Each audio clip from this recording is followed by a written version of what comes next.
À la Maison-Blanche, on commence à reconnaître l'échec total de leur stratégie envers l'Iran. En ce moment même, l'équipe de Donald Trump essaie activement de conclure un nouvel accord nucléaire avec l'Iran, alors qu'un tel accord avait déjà été conclu sous Barack Obama et fonctionné jusqu'à ce que Donald Trump en sorte. Donald Trump lui-même évoque constamment et critique Barack Obama pour cet accord avec l'Iran, mais comparons maintenant leurs positions. Quel était l'accord avec l'Iran sous Obama et quel accord avec l'Iran Donald Trump pourrait-il obtenir? Et est-ce vraiment meilleur pour les États-Unis et pour le monde entier que celui qui existait sous Obama? Mais surtout, le nouvel accord de Trump valait-il une guerre ou aurait-on pu garder l'accord d'Obama? Bref, comparons-les, c'est vraiment très intéressant. Je m'appelle Alexei Pecher, discutons ensemble de ce sujet, mais avant de commencer, je vous demande de vous abonner à la chaîne, de liker cette vidéo et de laisser n'importe quel commentaire sous cette vidéo. Si vous souhaitez soutenir le travail de cette chaîne YouTube, vous pouvez le faire en faisant un don via les liens et les coordonnées dans la description de cette vidéo ou via le QR code affiché à l'écran. Et abonnez-vous absolument à ma chaîne Telegram Pechi News, le lien se trouve également dans la description de cette vidéo. Alors, Barack Obama et Donald Trump, tous deux présidents américains, ont eu affaire au même ennemi, l'Iran. Et ils avaient donc la même tâche devant eux, à savoir conclure un accord. Mais Obama, à son époque, a choisi la diplomatie, tandis que Trump a choisi la guerre. Barack Obama et une large coalition internationale ont alors conclu un accord avec l'Iran pour suspendre son programme nucléaire pendant des décennies. Bien que cela n'ait pas plu à tout le monde, en particulier à Israël et au Premier ministre Netanyahou, qui considérait que c'était en fait un avantage. Des années plus tard, Donald Trump, après avoir détruit l'accord d'Obama et s'être lassé des négociations sur un nouvel accord nucléaire, s'est allié à Israël et a déclenché la guerre. Mais contrairement à Obama, Trump n'a absolument pas consulté ses alliés en Europe et au Moyen-Orient. Ils n'ont appris l'existence de la guerre qu'après coup. Mais la guerre ne s'est pas passée comme Trump l'espérait. Les États-Unis et Israël ont atteint leurs objectifs en affaiblissant l'armée iranienne, ainsi que sa marine et son potentiel de missiles.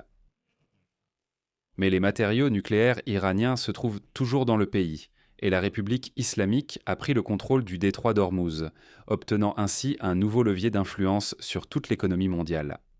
Mais au final, tout est revenu à des négociations.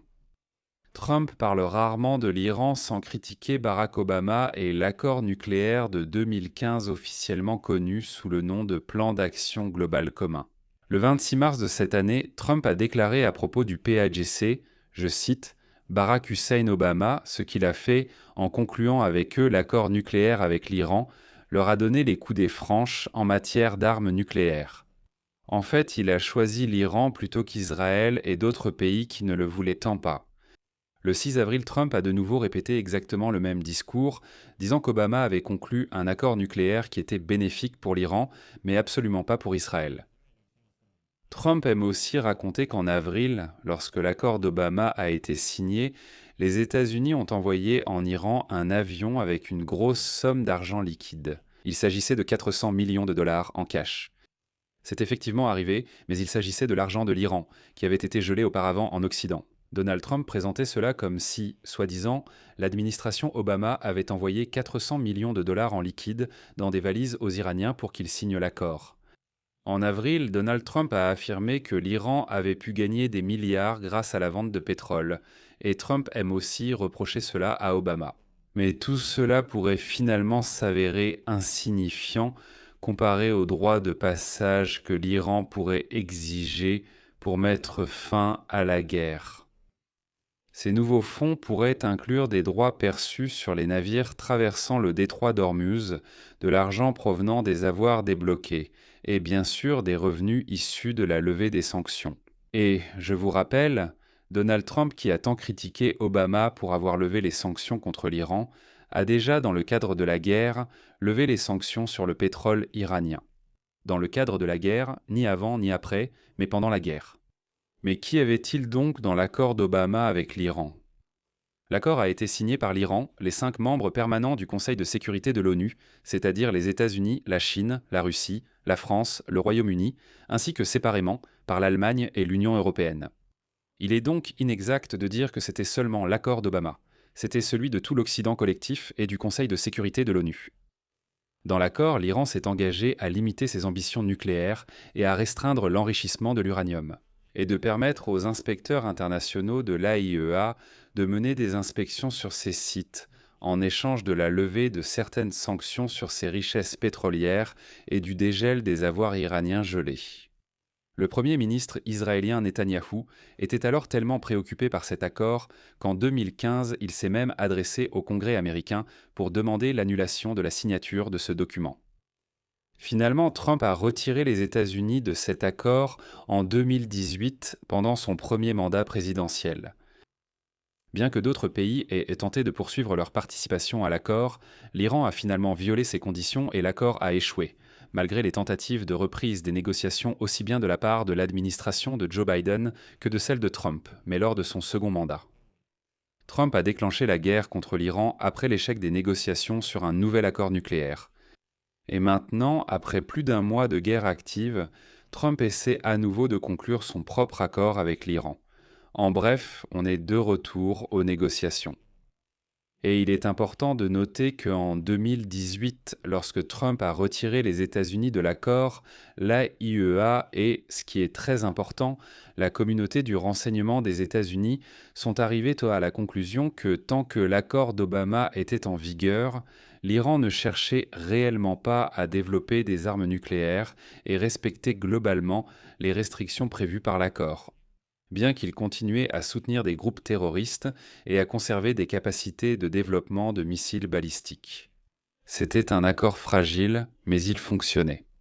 Et voilà qu'un an après que Trump a rejeté l'ancien accord, l'Iran a recommencé à développer activement son programme nucléaire, continuant à enrichir de l'uranium et à étendre ses installations nucléaires. En même temps, l'Iran continuait d'affirmer qu'il ne développerait pas d'armes nucléaires à proprement parler. Et voici la principale différence entre Trump et Obama. Au lieu de limiter l'enrichissement de l'uranium, il veut qu'Iran y renonce complètement et transfère ses stocks existants aux États-Unis. Mais le problème, c'est qu'à la suite de la guerre déclenchée par les États-Unis et Israël, l'Iran a également découvert qu'il détenait un pouvoir sur l'économie mondiale en contrôlant le détroit d'Ormuz, par lequel transitent habituellement environ 1/5 des approvisionnements mondiaux en pétrole et en gaz naturel, ainsi qu'un tiers des exportations mondiales. Et maintenant, la question de l'accord s'est soudainement déplacée du programme nucléaire vers la question du contrôle du détroit d'Ormuz. Mais surtout, l'Iran a compris à la suite de la guerre qu'il pouvait très bien gagner de l'argent grâce à ce détroit. Même s'il ne s'agit que d'1 $ par baril de pétrole transitant par le détroit, comme cela a été déclaré précédemment, multipliez cela par 100 navires passant chaque jour par le détroit. Et vous obtiendrez des sommes considérables, suffisantes non seulement pour une reconstruction rapide de l'armée iranienne, mais aussi pour sa modernisation. C'est-à-dire que Donald Trump était tellement mécontent qu'en 2015, dans le cadre de l'accord, 400 millions de dollars ont été débloqués pour l'Iran, qu'il a créé une situation où l'Iran pourrait potentiellement recevoir des milliards simplement sortis de nulle part. Mais y avait-il une chance d'éviter la guerre ? En réalité, personne ne le sait, à part les participants aux négociations.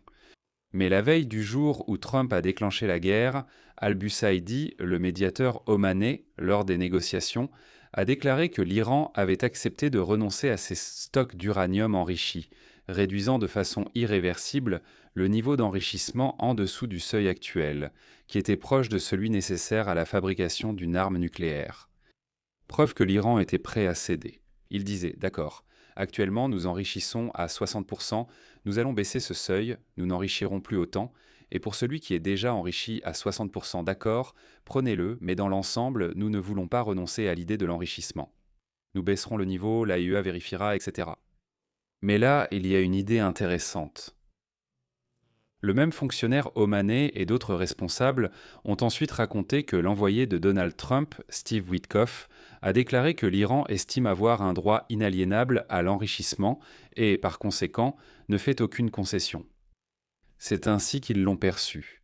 Et maintenant, certains experts doutent. Est-ce que Steve Witkoff comprenait vraiment à quelle concession l'Iran était prêt à consentir ? puisque l'Iran aurait accepté de réduire le niveau d'enrichissement afin de s'éloigner encore davantage de la fabrication d'armes nucléaires. Mais Vitkov pouvait penser que le simple fait d'enrichir était déjà un chemin vers la bombe nucléaire. Or, ce n'est pas du tout le cas. Je dirais même plus, de nombreux pays dans le monde enrichissent l'uranium, tout simplement parce qu'il est nécessaire au fonctionnement des centrales électriques, et cela est tout à fait évident. Et l'Iran disait, d'accord, nous allons abaisser ce seuil, nous allons le baisser considérablement, et celui qui est déjà enrichi, prenez-le. Mais les experts admettent que Vitkov ne comprenait pas de quoi il s'agissait.